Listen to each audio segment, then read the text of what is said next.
Tekrar kanalıma hoş geldiniz. Orkidenizin çiçeklerinin aylarca solmadan bu şekilde dipdiri kalmalarını istemez misiniz?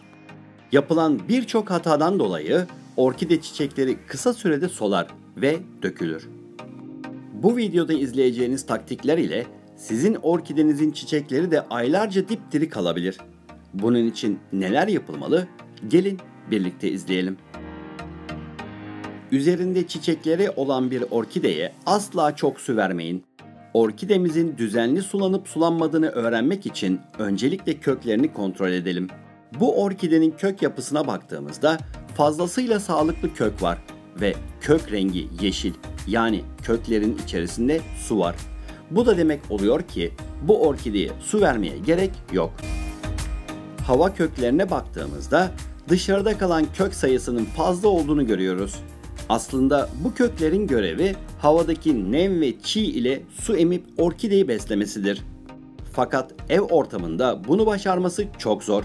Bakın, buradaki hava kökleri zamanla saksının dibine inip havadan alamadığı suyu saksı dibinden emmeye başlamış ve uçları suyu emdiği için canlı ve yeşil. Suyu emmediği için uçları canlılığını zamanla kaybeden hava köklerinin bazılarını diğer kökler gibi işler hale getirip orkidemizi besleyebiliriz. Orkidemizi küçük olan saksısından dikkatli bir şekilde çıkarıyoruz. Eski saksısından bir boy büyük saksıya aktaracağız. Orkidemizi bu saksıdan çıkarmıştık. Şimdi bunu aktaralım. Aktarırken hava köklerinin bir kısmını da saksının içerisine sokuyoruz. Zamanla bu hava kökleri de diğer kökler gibi suyu emecektir. Bunlar saksı içerisine soktuğumuz hava kökleri. Peki dışarıda hangi kökler kalmalı? Bu hava kökünü dışarıda bırakıyorum. Çünkü orkidenin alt yapraklarının arasından değil, üst yapraklarının arasından çıkmış. Şimdi orkide toprağı ile saksımızı dolduralım. Ben dışarıdan orkide toprağı satın almıyorum. Bu görmüş olduğunuz çam ağacı kabuklarıdır. Sizler de bu toprağa para vermeden elde edebilirsiniz. İşte orkidenizin toprağını doğa zaten size bedava veriyor. Sizin yapmanız gereken ağaçlara zarar vermeden dökülenleri toplamaktır. Bu çam ağacı kabuklarını toplayıp orkide saksısına doldurabilirsiniz. Sizlere bilgi aktarmak amaçlı hazırladığım bu videolarımı abone olmadan izleyenlerin sayısı abone olup da izleyenlerden çok daha fazla. Eğer bu videomu beğendiyseniz sağ alt köşeden ücretsiz bir şekilde abone olup kanalıma destek olabilirsiniz. Topladığınız ya da satın aldığınız orkide toprağını orkide saksısında hiç boşluk kalmayacak şekilde doldurun. Orkidenizi içi su dolu bir kaba daldırın ve yaklaşık 10 dakika kadar bekletin. Ağaç kabukları suyu iyice emsin. Burada hava köklerinin suyu nasıl emdiğini görebilirsiniz.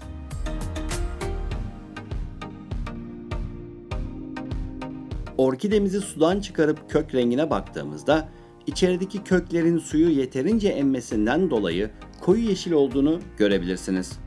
Dışarıda duran hava kökü ile arasında büyük fark var. İçerideki köklerin rengi bu dışarıdaki hava kökü gibi gri renge geldiğinde orkidenizin sulama zamanı gelmiş demektir. Çok sıcak havalarda sprey şişesinin içerisine su koyup kökleri ve yaprakları ıslatmanızda fayda vardır. Ancak bu işlemi sabah erken saatlerde yapın ki hava ısınmaya başladığında yaprakların üzerinde su kalmasın. Çok sıcak olmayan havalarda 3-4 günde bir sadece hava köklerini ıslatmanız yeterlidir. Doğal ortamındaki gibi orkidenize hafif nemli bir ortam sağlamanız onun hoşuna gidecektir. Kesinlikle çiçeklere su temas ettirmeyin. Taç yaprakları hassas olduğundan hemen solar. Orkide yapraklarının özellikle altlarını ıslatın. Sabah erken saatlerde buradaki gözenekler açık olur ve orkideniz daha iyi beslenir. Orkidenize 15 günde bir patates gübresi verin. İyice yıkanmış 20 gram kabuklu patatesi rondoya koyun ve içerisine 1 litre su ekleyin. İyice parçalanmasını sağlayın. Sprey şişesine doldururken mutlaka tülbentten geçirin ki küçük parçalar sprey şişesinin ağzını tıkamasın. Şimdi gübremizi orkidemize uygulayabiliriz. Orkide hızlı gelişimini yapraklarındaki hücrelerinden yapacaktır. Özellikle yaprakların altlarına da sıkın. Orkidenin büyümesi için ihtiyacı olan kalsiyum ve potasyum patateste bulunmaktadır. Özellikle köklerin hızlı büyümesini teşvik eder. Ayrıca belirli miktarda asit içerir. Bu asit tamamen doğaldır ve bitkinin çabuk toparlanmasına, sağlıklı kalmasına yardımcı olur. Daha önce ilettiğim gibi çiçeklere asla su temas ettirmeyin. Hazırladığımız bu patates gübresi aynı zamanda zararlı mantarları ve böcekleri de önler. Zayıf görünen orkideler bile bu karışım sayesinde çok çabuk toparlanacaktır. Kökler bu sıvıyı da emdiğinde orkidelerin direncinin artmasına katkı sağlar. Güçlü bir şekilde büyüyüp gelişir. Metabolizmasını hızlandırır.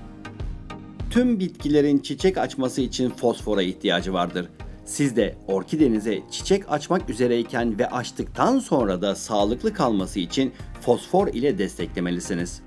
Yine aynı şekilde doğal yollarla masrafsız olarak fosfor gübresini hazırlayıp uygulayalım. Çöpe attığınız salatalık kabuklarını kullanacağız.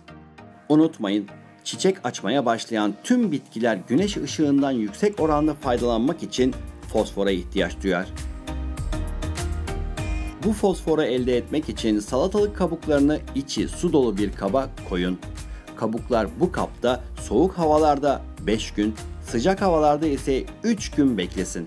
Suyun rengi hafiften yeşile dönen fosfor gübresi kullanıma hazır. Salon çiçeğimize uygulayalım.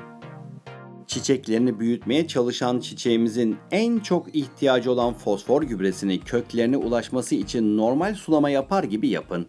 Bu işlemi tüm bitkilerinize 15 günde bir uygulayın.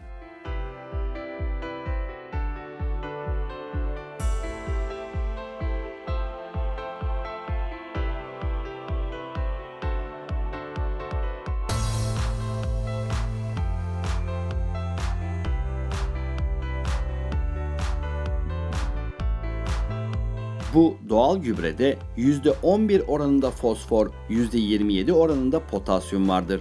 Bol ürün almak ve canlı çiçekler olması için kimyasal gübreler kullanmak yerine bu karışım mükemmel bir çözümdür.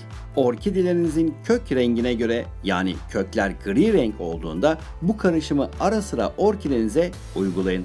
Bir videonun daha sonuna geldik. Bu videoyu paylaşın ki herkes görsün ve altına yorum yapın. En azından basit bir teşekkür veya bir öneri gibi geri bildirim yazın. Videoyu beğendiyseniz beğeni tıklamayı, kanalıma yeni geldiyseniz abone olmayı ve zili aktif etmeyi lütfen unutmayın. Bir sonraki videolarımda görüşmek üzere.